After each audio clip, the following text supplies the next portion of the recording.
think that what is interesting is that the rule proposed a form of Christianity for normal people. And this, again, was also Giussani's kind of idea.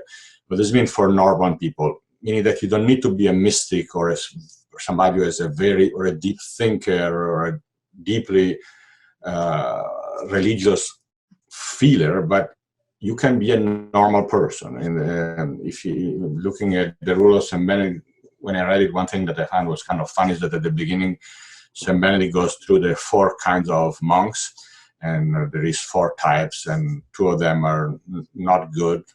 And then there is the hermits, and you can see that when Benedict talks about the hermits, he thinks he's impressed, but they seem too good. I mean, they're exceptional people. They're, like entering the desert with the devil attacking you and living by yourself, doing miracles. The hermits are great.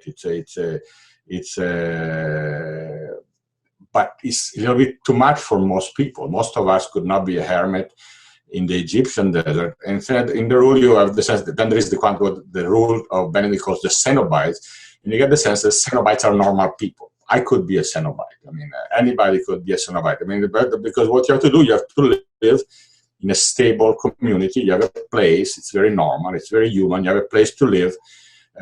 You pursue some kind of ascesis, but the ascesis is really in the way of life, in the people you live with and the way you work. And so you see what I mean? There is this idea of normality, that Christianity, by living in a community, Christianity is accessible to normal people. Now, right. That's the origin of what you were saying about order, but also before we get to the order, there's another step, that not only the Benedictine idea is of Christianity for normal people, but then it is something that is organic, meaning that I can absorb every aspect of life. And so it embraces work, there is the liturgy, there is, eating together.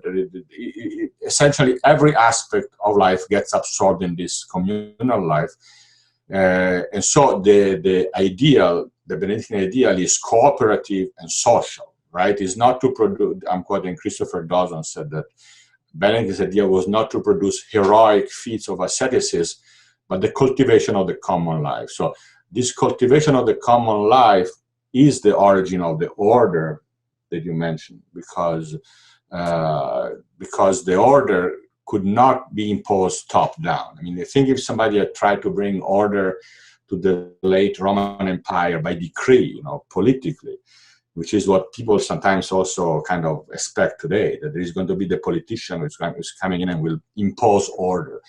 That's a misunderstanding, because the real order comes up bottom up. So the real order is a consequence of an organic way of life. There is a way in which every aspect of life is assumed organically into the life of a community, into an ideal. If there is an ideal of life, which is of course the Christian community, and then every aspect of life is absorbed into an ideal, then life will no longer be lived in chaos, but according to an order. So the order is realized organically. And this is again why to Giussani and to Dawson, in fact, the Benedictinism was a charism of beginning. It is a beginning that rebuilds, but rebuilds from individual lives, not politically, first of all. Although, of course, it has a political significance, yes.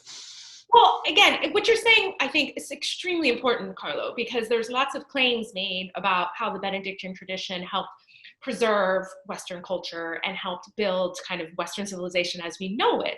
But I think, as you have just expressed, and also as Pope Benedict said in an address, the Benedictines didn't set out with a political program, right? The Benedictine way of life, as you have just so eloquently described it, is an elementary rule that's accessible to any Christian. And it's about ordering life together. And that order is that commitment to a common way of life that respects individual freedom and the individual search for God and seeks to nourish that, of course. But it's that commitment to life and community that over a long period of time regenerated culture. And I think what you were contrasting that with would be a kind of order, as you said, that would be imposed from the top down, that a leader comes in with a program or a project and imposes order. And you were saying that the Benedictine charism, the Benedictine gift, is that the emphasis on an organic way of life in community, and in an emphasis on living the elementary, simple Christian life well. That is what brings order, is the commitment to the way of life and to the simple things brings about order. That's And nice. I will just say, having, again, as I said, part of what's been so powerful for me about experiencing the Benedictine tradition was, in some ways, what we're doing now is theorizing or conceptualizing what the Benedictines do, which of course is helpful. But I experienced this organic unity of life simply by visiting. When I took the students there the first time to Regina Laudis, it was astounding to me how entering into this beautiful church and convent and enclosure, and the students perceived and felt and experienced that organic unity, and it bonded our group together in a very palpable way. Now, I thought, this is a special group of kids, you know, they're pre-selected, et cetera, et cetera. Well, I took another group to Ampleforth Abbey, and again, astoundingly, I take this group of students from diverse fields of study. Some were Catholic, some were not. Some were Protestant, some were seeking. But there's something about the organic unity of life that one experiences in these Benedictine monasteries that actually creates these really tight-knit communities. So I've just seen this in my own experience and with students without ever having studied what the rule of St. Benedict is or why Benedictines do the things that they do. The Benedictine commitment to hospitality and welcoming the stranger or welcoming groups of students like us, their way of life spills over. And I can see how it spreads simply by sharing in its simplicity.